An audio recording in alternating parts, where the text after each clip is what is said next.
Hi, Tasha and Adam from IT Professionals of Iowa, your local IT business consultant. And we're tuning in with you today. This is our Tuesday Tech Tips. So if anyone joins in, they have the ability to just ask us questions in the comment section. You have questions about backing up your computers, internet issues, antivirus questions. There's just a lot of unknown stuff, and this is just your time to pick our brains. We're from Cedar Rapids, Iowa area. We do have clients all across the U.S., but unless someone starts asking some questions, I'm gonna probably pick a topic that's sort of a hot one.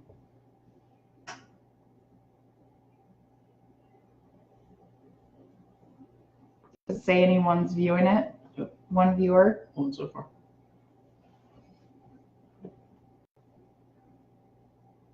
I guess what I wanted to touch on is your laptop running hot or loud? And that's sort of the biggest indication of a failing hard drive. And hard drive is where, Adam, all of your data is stored. Yeah. Heat isn't necessarily an indication of a hard drive failing. However, heat is the #1 cause of hard drive failure. So if your laptop is running really hot to the touch on the bottom, or it sounds like a jet engine or a hairdryer, it's probably overheating. If it's really bad, the computer will also randomly shut off due to heat. So you want to make sure you keep your vents cleaned out. You can usually see fuzz and things like that, lint in the vents. Pet hair is another one that really blocks the ports. And you may not see it, but if you blow through it with compressed air, canned air, both directions, usually you'll see the fan port on the bottom and you'll see a vent on the side. Blow both directions back and forth and then get it cleaned out. Usually that's enough. If the laptop is several years old, the thermal paste for the processor may be dried out and it may not be conducting heat very well or dissipating. So you may need to bring it in and we can reapply that thermal paste in order to cool it back down. There's a lot of things we can help you with, but it is something to definitely be mindful of, because once your hard drive fails, there's no way of knowing is the data on there retrievable data, for example, any customer information or your kid's pictures, depending on which computer, your office computer or your home laptop. Both of them probably have a lot of critical, important information that you don't want to lose. And so that's really the biggest thing we want everyone to get ahead of.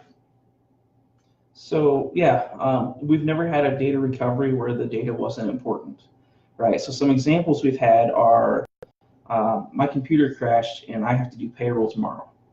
Or we had one where all of the business data was on there, or all of the accounting data, all different machines. So it's always business critical, and usually that's the point where people realize they don't have a backup, or they were doing a backup and they were doing it manually, and one day they got too busy. Next thing you know, it's 6 months later, you haven't done a backup, and now your hard drive has failed. So you need to make sure your data is backed up for one. There's multiple options. You can do cloud backup, local backup, both. Automatic backups, manual backups. We definitely recommend going with some sort of automated backup. If you can take the human out of the equation, you have a lot less chance of failure. So automated backups are good. Some people don't like the new type of hard drive, such as an SSD, because there's no moving parts, and when they fail, it's usually all or nothing. Usually, if it fails, there's no data to be retrieved. Whereas with the old style mechanical drives, you had a much better chance of retrieving that data. However, my mindset is you're looking at it all wrong. You shouldn't be looking at it as what's the chance of recovery, and that's how I'm going to choose my drive, because you should always have a backup in place, so it doesn't matter if you lose the device, the hard drive fails, or what have you. Did we touch on, if you're using your laptop at home, not to set it on your lap on a blanket, because that reduces the airflow? Or yeah, you can't get good airflow to it, and blankets, when a laptop is sitting on there, it basically traps that heat. So it's much more in the machine. You can get trays. You can get a TV stand or something you could put the laptop on, or they make cooling mats you can use. Some are powered and there's non-powered. The powered ones will plug into a USB port usually, and then there's fans that run inside of there for extra cooling on the laptop. Typically that's not needed unless you have a high performance machine, whether it's used for like design work or a gaming machine, where they typically run hotter than a standard laptop anyway.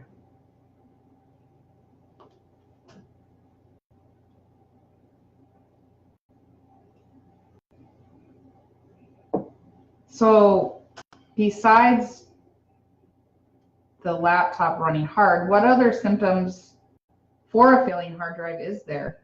So you'll have, if it's really bad, you'll have clicking sounds or different sounds that you're not used to. Sometimes you'll have issues where the computer, it takes a few times to get it started. You hit the power button. Or random freezes is also another indicator. Or very slow.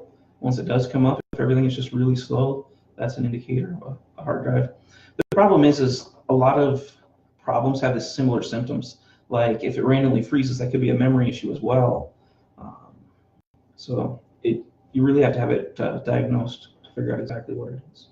Which we do offer that remotely, or or do you recommend them just bringing it in for a test? It's always nice to meet people on the first time they work on the machine, if possible, if they're local. Otherwise, we do a lot of remote work all over the U.S. So anyway, if the machine won't do it, obviously we can't do it remotely. But either way is fine. Sure.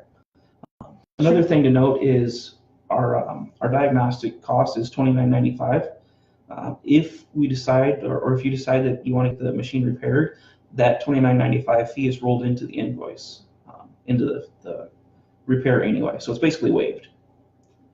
If we decide that the machine isn't worth it, price versus value, then it would just be the $29.95. That's so a good backup. I mean, eventually a hard drive is going to fail. That's the thing that we see go out the most. Sometimes it's worth replacing, sometimes it's not. So just to be ahead of that, back up your data on an external drive, your pictures, your critical data in your business is just the biggest preventative measure that I can say. Things are going to happen. Viruses are going to get in, hard drives are going to fail. That's a good point. So ransomware is malware that encrypts all of your data, all of the important data. And the way to recover from that is from a backup. Some people pay the ransom and are able to get their data back, but the problem with that is there's no guarantee, and besides that, you're paying them to mess up your computer. Right. So if you have a good backup, you can restore your data and be fine. So. Sure. And backups aren't that expensive. Data recovery is, and when it's critical data and you don't know for sure if it's all gonna be able to retrieve, I mean, let's be real, that's true. It comes to a point where it could be almost $1,000 to recover the data, take weeks to get back, and there is no guarantee that if at all or all of it is able to be retrieved. Yeah. And so it's trying to put the fear into you all. I mean, home computers, business computers, it's just critical. Do you have a backup, an external device, a local copy, and something saved to the cloud where you don't have to remember to back it up? Also, you need to test your backups. And what I mean by that is periodically you need to try to restore your backup. Not the whole thing necessarily, but a couple individual files. Depending on what kind of data you have, it can vary between monthly, quarterly, or yearly, depending on how you value that data. But if you don't test your backups, you don't have a backup, you have a prayer. Yeah. You hope it'll work. So we do recommend the Western Digital brand external drive, although fail too, but that's just the best quality one that we recommend. As for like a cloud backup, people use Carbonite. We don't recommend that for a business solution. Correct? So, right, and the main reason behind that is it really puts everything on you. It's up to you to make sure that it's running and check it daily and do your testing. So Carbonite itself isn't a bad product. It's perfectly fine. But again, it's all on you. Whereas we're a managed service provider, so we have managed backup where we get reports and we make sure that it's working daily. If something isn't backed up, there's an error, we get an alert and we just take care of it for you so you don't have to think about it. We also schedule times to do test restores, or in certain environments, we'll do a test restore anyway. For example, if it's on a server, you can remote in to a test restore without even interrupting anybody. So the backup system or type that we like is the 3-2-1. So that means you have 3 copies of your data, 2 local, 1 cloud. So you have your data on your computer, so that's your first local copy. You also back it up to an external source, whether it be an external drive, another machine, or whatever. So there's your second copy, and then you also have a cloud copy. Now there's multiple reasons for that. The local copy makes it easy to restore. It's fast, since it's local, it's right there. You don't have to download from the internet. However, if there's a natural disaster which takes out the building, the house, the office, whatever, that local backup does you no good if it's destroyed. So you also have the cloud backup, and most of the time those cloud backups are in multiple data centers at the same time. So you have redundancy built in there as well, typically on opposite sides of the country, or at least in different areas that have different types of natural disasters. So hurricanes, tornadoes, flooding, those types of things. So having that 3-2-1 really gives you much better protection than just an external drive, or just cloud for that matter. Mm-hmm. In almost 8 years in business, that's the biggest thing that we can just recommend, just have a backup in place. Yeah, if nothing else, start there and then work on security after that. But data backup is the biggest thing. And we're here to answer any questions you have about backups on our Tuesday Tech Talk. Like what folders to back up, what hardware is compatible with Mac. The Western Digital drive, is that compatible with Mac? You Yes. just have to switch it when you plug it in? There's different formats for the drives. If it's going to be Mac only, typically we would format it in a way that the Mac uses or is native. Windows is a different format. There's also, you can set the drive up to work with both if you know ahead of time. You certainly don't want to try to format all their data on there. You'll lose that data. So if you know you're going to use it on one or the other or both, it's best to know that ahead of time, and you can set it up and then you can use it for both. Now, I prefer to have a separate drive per machine in a residential setting. If you're a business, then you can back it up to a server that has redundant drives and things like that. It really depends on your scenario. So do you recommend cleaning out computers like desktops at offices so stuff like this is less likely to happen? So periodic maintenance is good. Our managed clients get automated tune-ups weekly, clean out the temp files and things like that. It's just a quick cleanup that won't cause any problems. There's no chance. But automated tune-ups are great. Every time you get on the internet, you get cookies and different things are stored, which make loading those pages faster. But they also take up space on your computer. So one of the things that's common is clearing your cache or clearing your cookies in your browser in order to eliminate issues, because when some data is cached, it may be old and out of date, and so your page won't load correctly. So we automate a lot of that.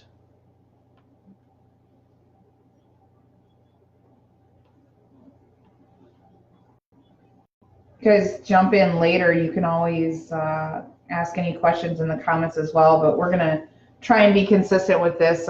We do have a change in our schedule next Tuesday, so we might switch these to Thursday, but we'll let you know. I just feel like it's a really good time to meet us and ask us any computer questions that are stumping you, and we're more than happy to just share what we know and what we've learned and how to protect you guys against viruses and all them nasty ransomware and failed hard drives and stuff that you hear so much about.